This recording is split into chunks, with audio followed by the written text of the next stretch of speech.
माँ, जब भीतर शांति उतरती है तब उसका प्रभाव केवल मन तक सीमित नहीं रहता, वह गर्भ तक पहुंचता है। उस समय शिशु किसी शब्द को नहीं समझता, पर स्थिति को पहचान लेता है। माँ की स्थिरता उसकी पहली अनुभूति बन जाती है और वही अनुभूति आगे चलकर उसका स्वभाव रचती है। इसलिए गर्भ का समय केवल देह के पोषण का नहीं, भीतर की दिशा तय होने का समय है।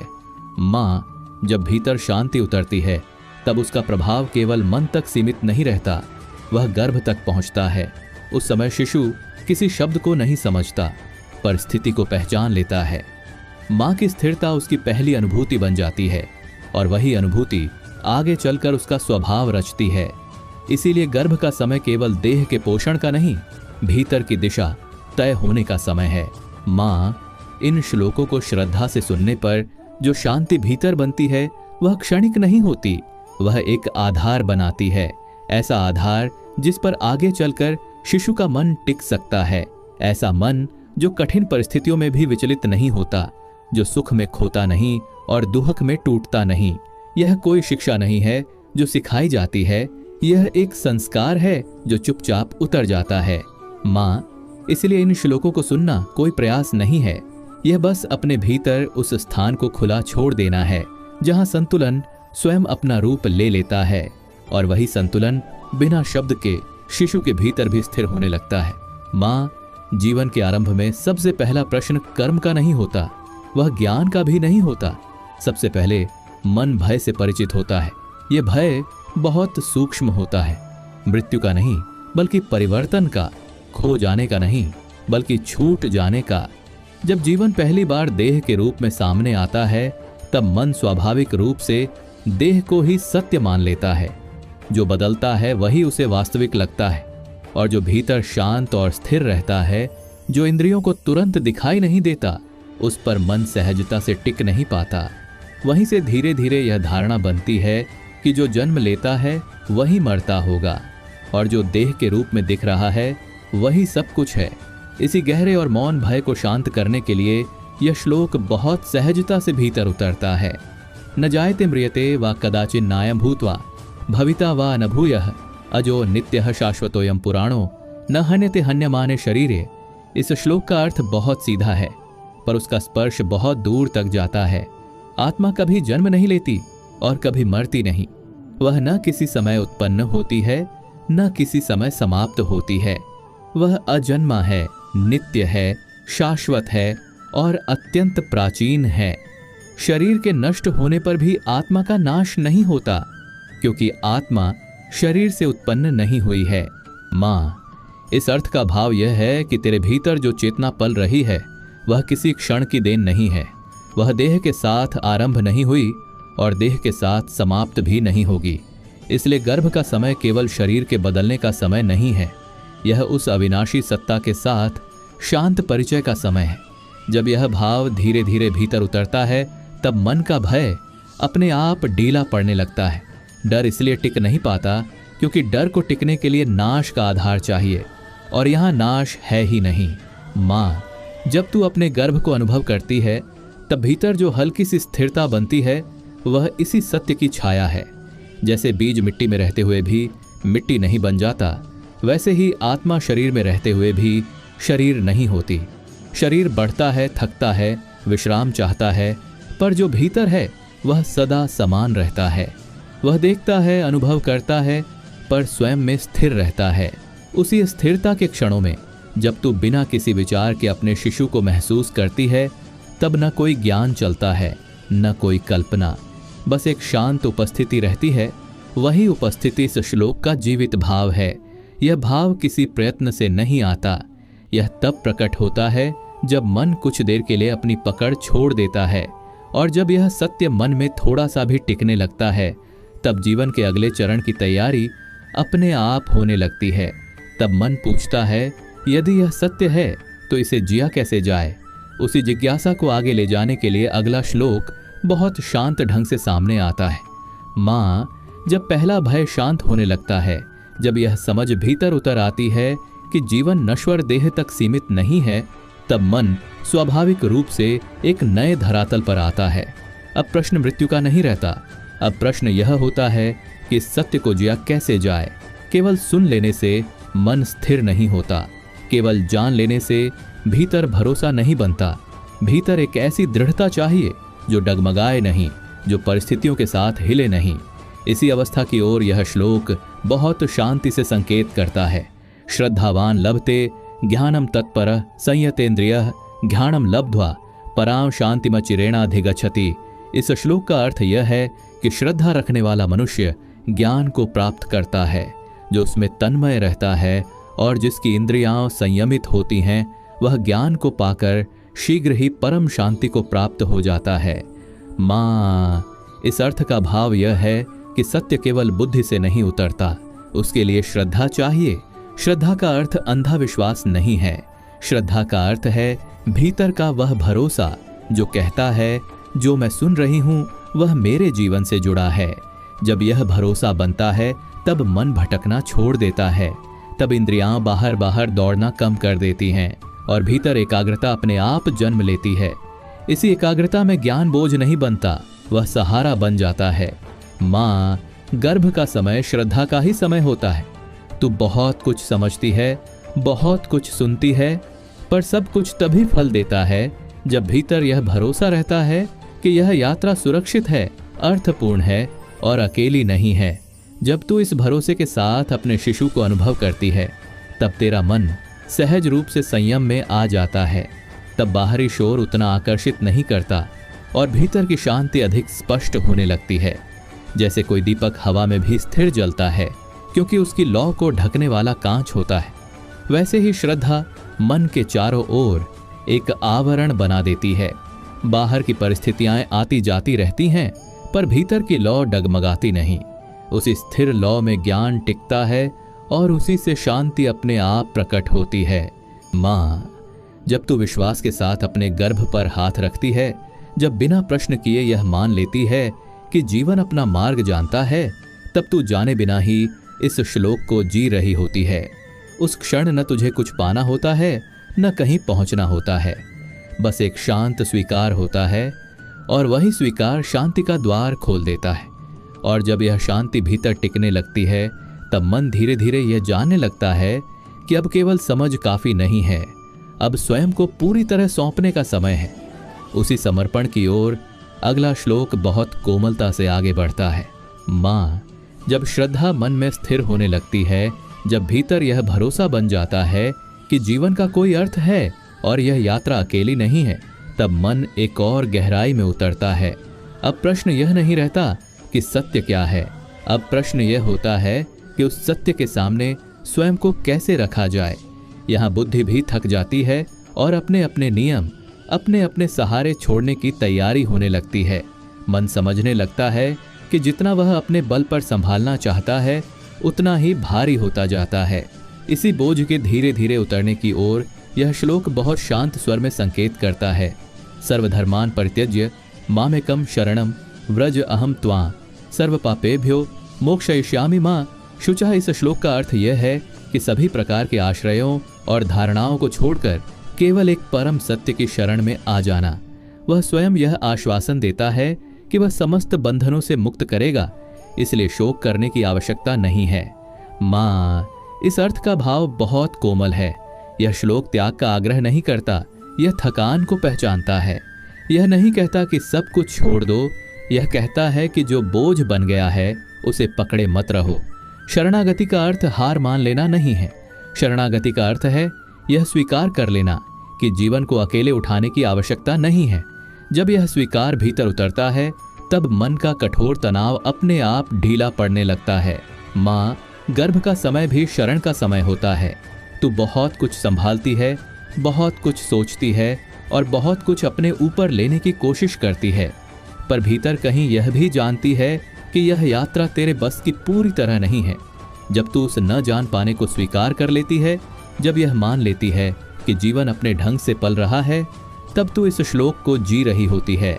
उस क्षण न डर रहता है, न अपराध बोध, न भविष्य का बोझ, केवल एक शांत भरोसा रहता है कि जो होना है वह ठीक अपने समय पर होगा।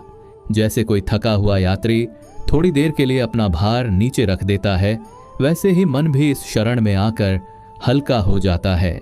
बोझ उतरते ही श्वास गहरी होने लगती है, हृदय मुलायम पड़ने लगता है और भीतर एक अनकही राहत फैल जाती है। यही इस श्लोक का जीवित अनुभव है। और जब यह राहत मन में ठहरने लगती है, तब जीवन का अगला प्रश्न बहुत स्वाभाविक रूप से सामने आता है। अब इस शांति को बनाए कैसे रखा जाए, जीवन को संतुलन में कैसे जिया जाए। उसी संतुलन की ओर अगला श्लोक बहुत सहजता से आगे बढ़ता है। माँ, जब शरण का बोझ उतर जाता है, जब भीतर यह भरोसा बन जाता है कि जीवन को अकेले उठाने की आवश्यकता नहीं है, तब एक नई समझ अपने आप सामने आती है। अब प्रश्न यह नहीं रहता कि क्या छोड़ना है और क्या पकड़ना है। अब प्रश्न यह होता है कि इस जीवन को कैसे जिया जाए ताकि भीतर की शांति टूटे नहीं। यहाँ अतिशय भी बोझ बन जाता है और कमी भी असंतुलन लाती है। इसी संतुलन की ओर यह श्लोक बहुत शांति से दृष्टि ले जाता है। युक्ताहार विहारस्य युक्त चेष्टस्य कर्मसु युक्त स्वप्नावबोधस्य योगो भवति दुखा। इस श्लोक का अर्थ यह है कि जिसका आहार और विहार संतुलित है, जिसकी कर्मों में चेष्टा संतुलित है और जिसकी नींद तथा जागरण भी संतुलन में है, उसके लिए योग दुखों का नाश करने वाला बन जाता है। माँ, इस अर्थ का भाव बहुत सहज है। यह श्लोक तपस्या की बात नहीं करता, यह संतुलन की बात करता है। यह नहीं कहता कि कम खाओ या अधिक खाओ, कम सो या अधिक जागो। यह कहता है जो उचित है वही पर्याप्त है। जब जीवन की गति बहुत तेज हो जाती है तब मन थक जाता है, और जब जीवन बहुत ढीला पड़ जाता है तब भी मन भारी होने लगता है। योग उस मध्यम मार्ग का नाम है जहाँ जीवन न खींचता है न गिरता है। माँ, गर्भ का समय संतुलन को सिखाने वाला समय होता है। न शरीर वही रहता है न मन वही रहता है। भूख बदलती है, नींद बदलती है, ऊर्जा बदलती है।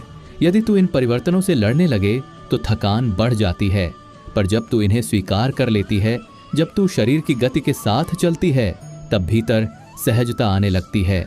वही सहजता इस श्लोक का जीवित भाव है। जैसे नदी जब अपने किनारों के बीच बहती है तभी वह शांत और उपयोगी रहती है, वैसे ही जीवन भी जब संतुलन के भीतर चलता है तभी दुख का भार हल्का होने लगता है।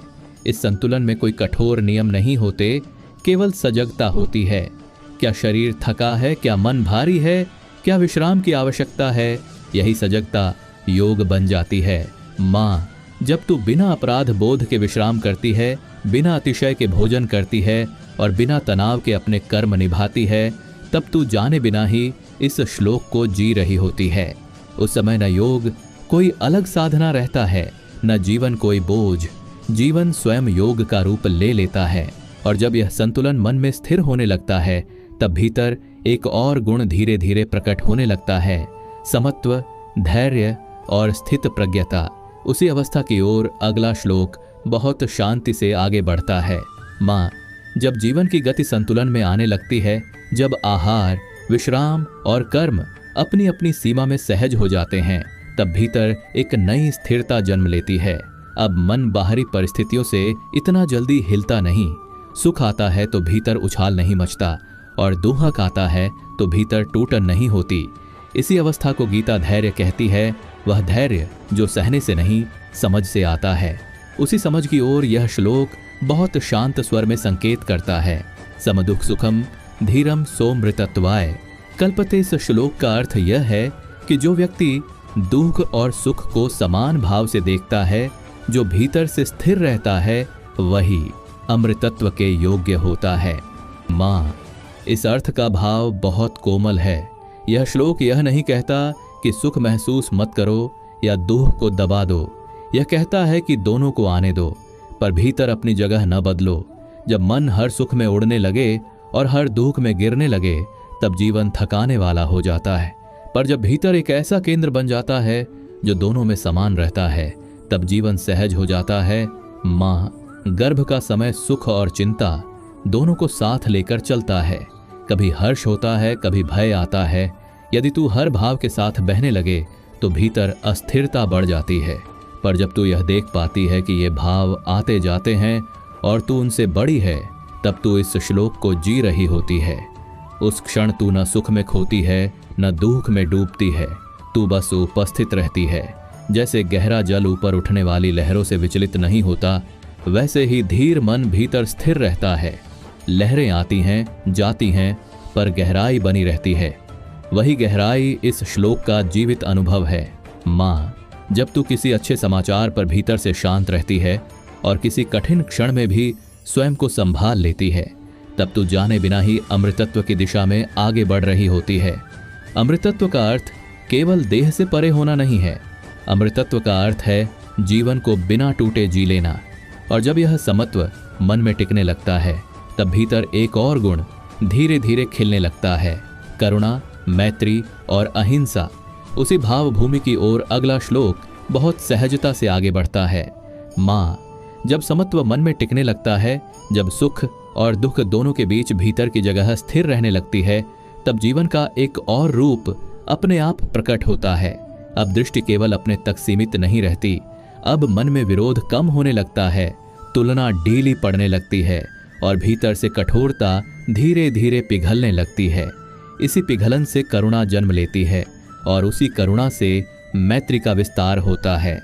यह कोई अभ्यास से लाई हुई अवस्था नहीं होती, यह भीतर की शांति का स्वाभाविक फल होती है। इसी अवस्था को यह श्लोक बहुत शांत शब्दों में प्रकट करता है। अद्वेष्टा सर्वभूतानां मैत्र करुण एवच निर्ममो निरहंकार समदुःख सुख क्षमी। इस श्लोक का अर्थ यह है कि जो किसी से द्वेष नहीं रखता, जो सभी प्राणियों के प्रति मैत्री और करुणा से भरा होता है, जो ममता और अहंकार से मुक्त होता है, जो सुख और दुख में समान रहता है और जो क्षमाशील होता है, वही सच्चा भक्त है। माँ, इस अर्थ का भाव बहुत कोमल है। यह श्लोक यह नहीं कहता कि तू सबको प्रेम करने का प्रयत्न कर। यह कहता है कि जब भीतर का संघर्ष शांत हो जाता है, तब प्रेम अपने आप बहने लगता है। द्वेष तब पैदा होता है जब मन डरा हुआ होता है, और जब डर ढीला पड़ता है, तब विरोध भी अपने आप गिरने लगता है। करुणा कोई गुण नहीं रह जाती, वह दृष्टि बन जाती है। माँ, गर्भ का समय करुणा को जन्म देने वाला समय होता है। तेरे भीतर पल रहा जीवन तुझे हर दिन यह सिखाता है कि कोमलता ही सबसे बड़ी शक्ति है। जब तू स्वयं के प्रति कठोर नहीं होती, तब दूसरों के प्रति भी कोमल हो जाती है। और जब तू अपने भावों को क्षमा कर पाती है, तब बाहर की भूलें भी उतनी चुभती नहीं। जैसे शांत जल में अपना प्रतिबिंब साफ दिखाई देता है, वैसे ही शांत मन में दूसरे का दुख स्पष्ट दिखने लगता है। उस देखने में कोई बोझ नहीं होता, कोई अपराध बोध नहीं होता, बस एक सहज संवेदना होती है।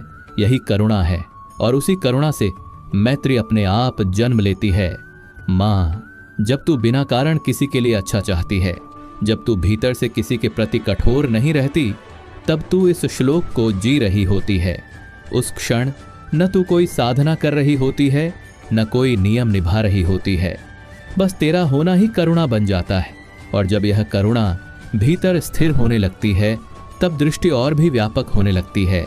तब जीवन केवल अपने और पराये में नहीं बंटता, सब में एक ही जीवन दिखाई देने लगता है।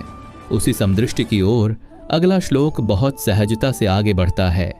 माँ, जब करुणा भीतर स्थिर होने लगती है, जब मैत्री किसी प्रयास से नहीं बल्कि स्वभाव से बहने लगती है, तब दृष्टि अपने आप और भी व्यापक हो जाती है। अब मन अलग अलग नामों, रूपों और स्थितियों में उलझता नहीं। अब वह यह देखने लगता है कि भिन्नता ऊपर है, भीतर जीवन एक सा बह रहा है। जहां पहले तुलना थी, वहां अब समझ आने लगती है, और जहां पहले दूरी थी, वहां धीरे धीरे समानता की अनुभूति जन्म लेती है। इसी समता की दृष्टि को यह श्लोक बहुत सरल शब्दों में प्रकट करता है। विद्या विनय संपन्ने ब्राह्मणे गवि हस्तिनि शून्य चैव स्वपाके च पंडिता समदर्शिनः। इस श्लोक का अर्थ यह है कि ज्ञानी व्यक्ति विद्या और विनय से युक्त मनुष्य में, गाय में, हाथी में, कुत्ते में और समाज से दूर माने जाने वाले व्यक्ति में भी समान दृष्टि रखता है।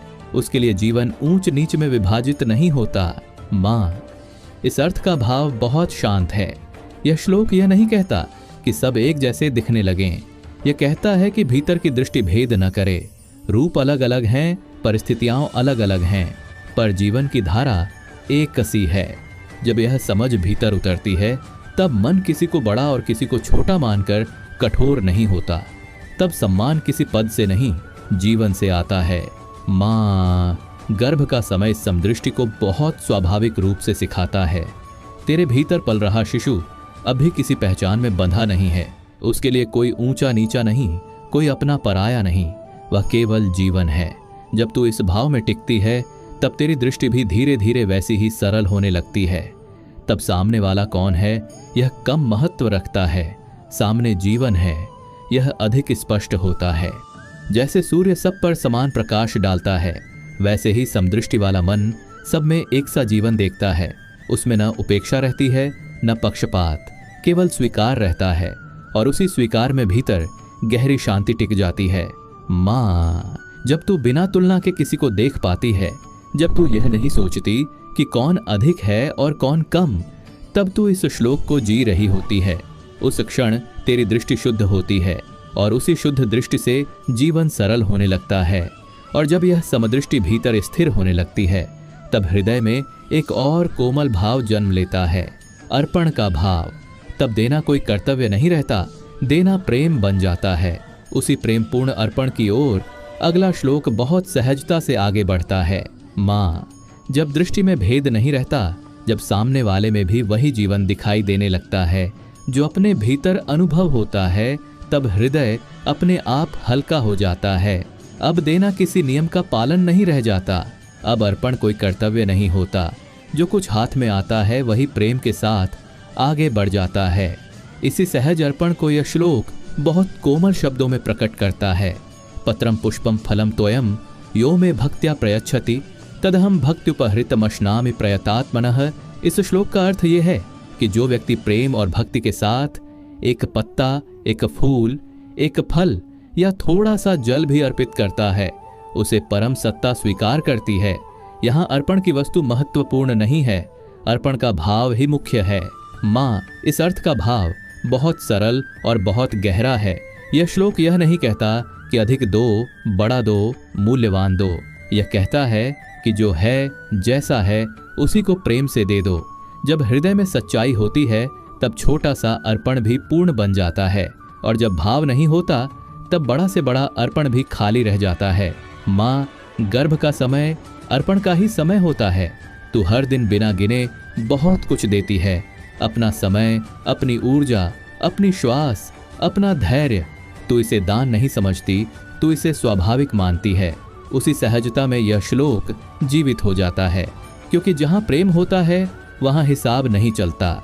जैसे माँ अपने शिशु को तो जो भी देती है उसे अर्पण नहीं कहती, वह बस प्रेम कहती है, वैसे ही जब जीवन के प्रति यह भाव बन जाता है तब हर छोटा सा कर्म भी पूजा बन जाता है। पत्ता भी पवित्र हो जाता है, जल भी प्रसाद बन जाता है। माँ, जब तू बिना किसी अपेक्षा के कुछ देती है, जब तू यह नहीं सोचती कि बदले में क्या मिलेगा, तब तू इस श्लोक को जी रही होती है। उस क्षण न तू देने वाली रहती है न कोई लेने वाला, बस प्रेम बहता रहता है। और जब यह प्रेम पूर्ण अर्पण मन में स्थिर हो जाता है तब भीतर एक बहुत शांत पूर्णता जन्म लेती है। अब जीवन से कुछ पाना शेष नहीं रहता, केवल उस पूर्णता में टिके रहना शेष रहता है। वहीं से यह यात्रा अपने अंतिम श्लोक की ओर बहुत स्वाभाविक रूप से आगे बढ़ती है।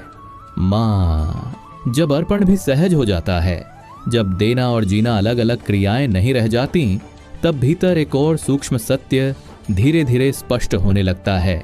अब मन बाहर किसी सहारे की ओर उतावला नहीं होता। अब वह यह नहीं खोजता कि कौन मुझे संभालेगा, कौन मुझे बचाएगा, कौन मेरे लिए निर्णय करेगा। भीतर यह समझ शांत रूप से उतरने लगती है कि उठाना भी भीतर से ही होता है और गिराना भी भीतर से ही। कोई और न तुझे ऊपर उठा सकता है न नीचे गिरा सकता है। जो हाथ तुझे थामता है वह भी भीतर है, और जो बोझ तुझ पर भारी पड़ता है वह भी भीतर ही जन्म लेता है।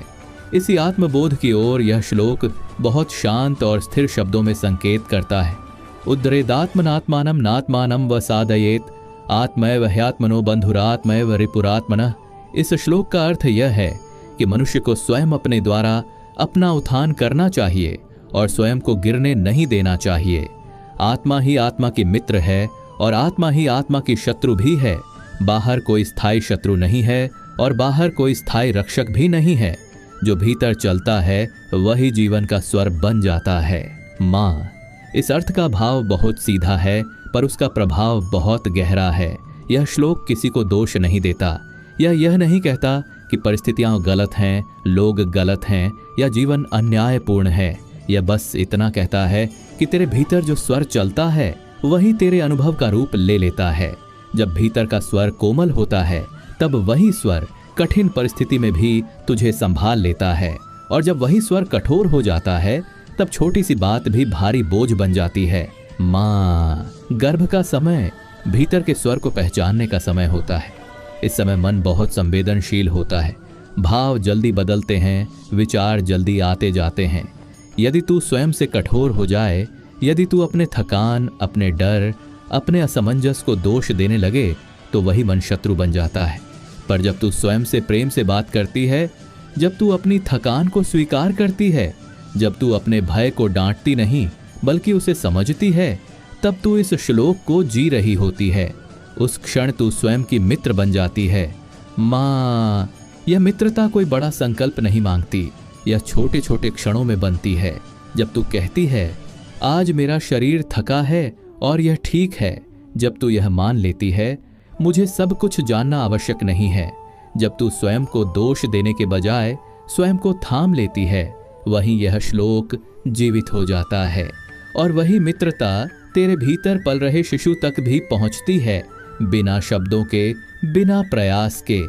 जैसे कोई दीपक स्वयं को जलाकर ही प्रकाश देता है, वैसे ही भीतर की चेतना स्वयं को थाम कर ही मार्ग दिखाती है। बाहर के सहारे बदलते रहते हैं, परिस्थितियां बदलती रहती हैं, लोग आते जाते रहते हैं, पर भीतर का सहारा यदि एक बार स्थिर हो जाए तो वह जीवन के हर मोड़ पर तुझे संभाल लेता है। वही सहारा थकान में विश्राम बनता है, भय में धैर्य बनता है और असमंजस में दिशा बनता है। माँ, जब यह मित्रता भीतर स्थिर होने लगती है तब जीवन की कोई भी स्थिति मन को पूरी तरह हिला नहीं पाती।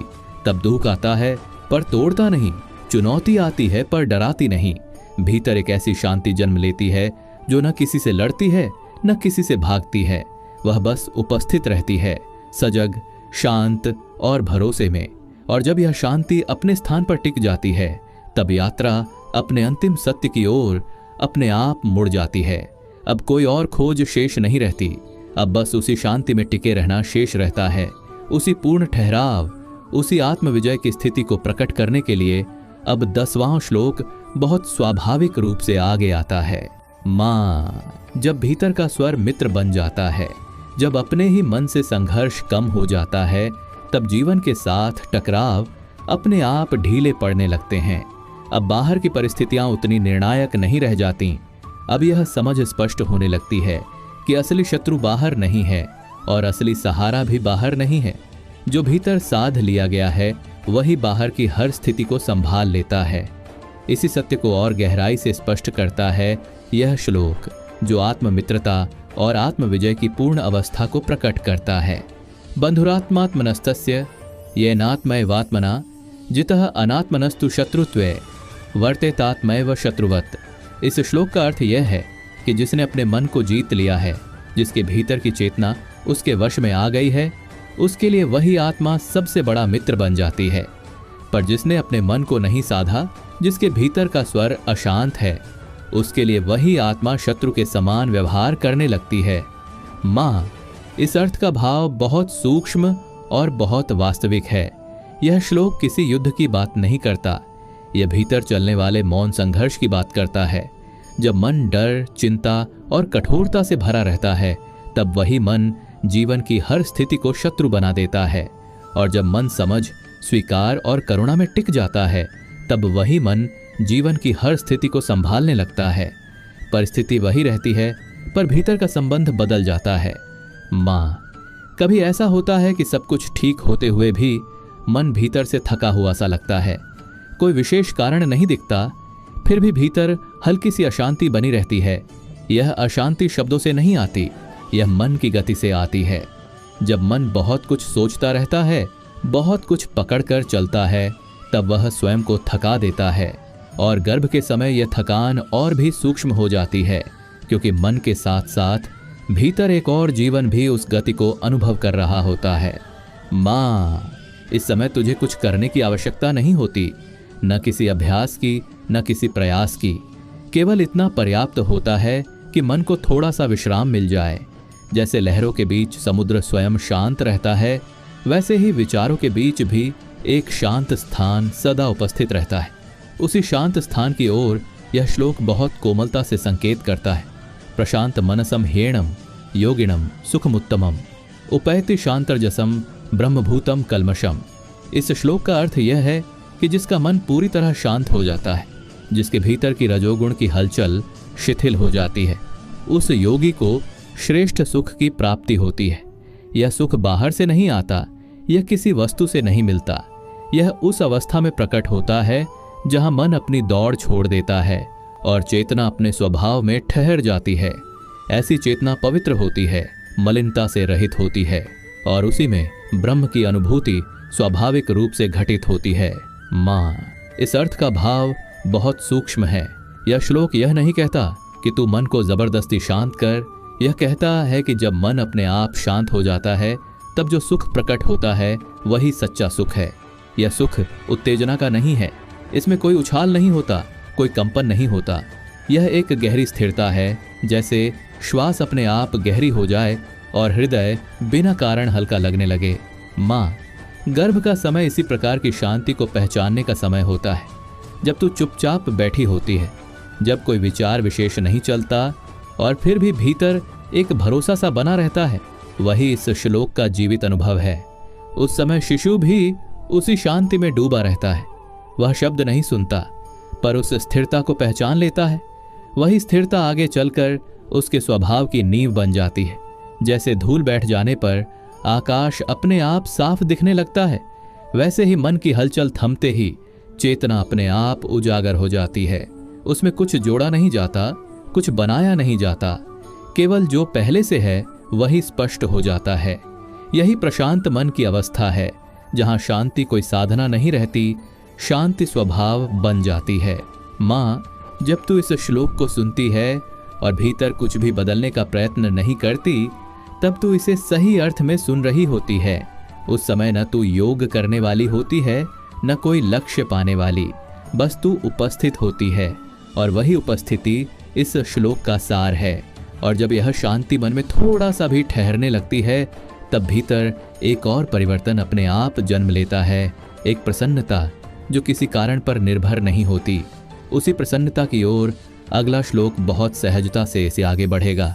माँ, जब मन की हलचल शांत हो जाती है, जब भीतर का वेग थमने लगता है, तब जीवन अपने आप एक नई भाषा में बोलने लगता है।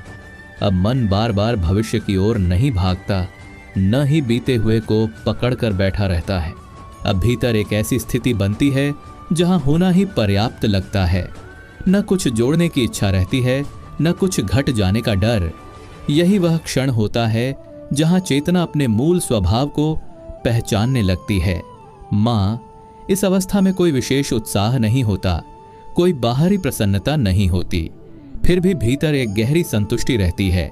यह संतुष्टि किसी उपलब्धि से नहीं आती, यह इसलिए आती है क्योंकि भीतर की खींचतान थम जाती है। जब मन न कुछ मांग रहा होता है, न किसी बात का शोक कर रहा होता है, तब एक बहुत शांत प्रसन्नता अपने आप प्रकट हो जाती है। उसी अवस्था को यह श्लोक बहुत सरल शब्दों में व्यक्त करता है। ब्रह्मभूतः प्रसन्नात्मा न शोचति न कांक्षति समः सर्वेषु भूतेषु मद्भक्तिम लभते पराम। इस श्लोक का अर्थ यह है कि जो व्यक्ति ब्रह्म भाव में स्थित हो जाता है, जिसकी आत्मा भीतर से प्रसन्न हो जाती है, वह न किसी बात का शोक करता है और न किसी वस्तु की आकांक्षा करता है। उसकी दृष्टि सभी प्राणियों के प्रति समान हो जाती है। ऐसी स्थिति में उसे परम भक्ति की प्राप्ति होती है। माँ, इस अर्थ का भाव बहुत कोमल है। यह श्लोक यह नहीं कहता कि जीवन में कुछ भी अनुभव मत करो। यह कहता है कि अनुभव आते जाते रहें, पर भीतर की जगह न बदले। जब मन हर सुख के पीछे दौड़ना छोड़ देता है और हर दुख से लड़ना बंद कर देता है, तब भीतर एक स्थिर प्रसन्नता जन्म लेती है। यह प्रसन्नता हंसी नहीं है, यह उल्लास नहीं है, यह एक शांत भरोसा है कि जो है वही पर्याप्त है। माँ, गर्भ का समय इस प्रसन्नता को पहचानने का समय होता है। जब तू बिना किसी विशेष कारण के अपने गर्भ पर हाथ रखती है और भीतर हल्का सा सुकून अनुभव करती है, तब तू इसी अवस्था को छू रही होती है। उस क्षण न कोई अपेक्षा रहती है, न कोई भय, बस एक स्वीकार होता है, जीवन जैसा है, ठीक है। वही स्वीकार इस श्लोक का जीवित भाव है। और जब यह स्वीकार भीतर टिकने लगता है, तब दृष्टि अपने आप सम हो जाती है। तब सामने कौन है, क्या है, यह उतना महत्वपूर्ण नहीं रहता। भीतर यह समझ बन जाती है कि हर रूप के पीछे वही एक चेतना है, वही एक जीवन है। इसी समता से भक्ति जन्म लेती है, ऐसी भक्ति जिसमें कोई मांग नहीं होती, कोई सौदा नहीं होता, केवल निकटता होती है, भरोसा होता है। माँ, जब तू अपने शिशु को बिना किसी कल्पना के स्वीकार करती है, न यह सोचकर कि वह कैसा होगा, न यह सोचकर कि भविष्य क्या देगा, तब तू इस श्लोक को जी रही होती है। उस समय न तू कुछ चाह रही होती है, न कुछ टाल रही होती है, बस तू उपस्थित होती है। और वही उपस्थिति सबसे गहरी भक्ति है। माँ, गर्भ का समय इस आत्मविजय की सबसे कोमल प्रयोगशाला होता है। यहाँ तू अपने मन को दबा नहीं सकती, न ही उससे भाग सकती है। जो थकान है, जो भय है, जो अनिश्चितता है, सब सामने आता है। यदि तू उनसे लड़ने लगे तो मन शत्रु बन जाता है, पर जब तू उन्हें समझ लेती है, उन्हें स्थान दे देती है, तब वही मन तेरा सहायक बन जाता है। यही इस श्लोक की जीवित साधना है। जैसे अशांत जल में आकाश टूटे टूटे प्रतिबिंब में दिखाई देता है और शांत जल में वही आकाश पूर्ण और स्पष्ट दिखता है, वैसे ही मन के शांत होने पर जीवन स्पष्ट होने लगता है। तब न कोई बात बहुत बड़ी लगती है, न कोई डर बहुत भारी लगता है। भीतर की मित्रता बाहर की हर कठिनाई को छोटा कर देती है। माँ, जब तू अपने आप से कठोर नहीं होती, जब तू अपने भीतर उठने वाले भावों को दोष नहीं देती, तब तू इस श्लोक को जी रही होती है।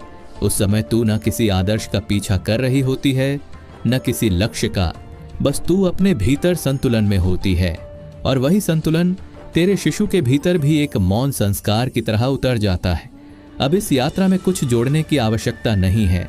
आत्मा का अविनाशी सत्य, श्रद्धा की स्थिरता, शरण की सरलता, संतुलन की बुद्धि, समत्व का धैर्य, करुणा की दृष्टि, समदृष्टि की व्यापकता, अर्पण की कोमलता और आत्ममित्रता की पूर्णता, ये 10 श्लोक मिलकर एक पूरा वृत्त बना देते हैं। यहाँ कोई अंत नहीं है, यहाँ केवल ठहराव है। माँ, अब तू कुछ समझने का प्रयत्न मत कर। जो सुना गया है वह अपने समय पर भीतर अपना स्थान बना लेगा।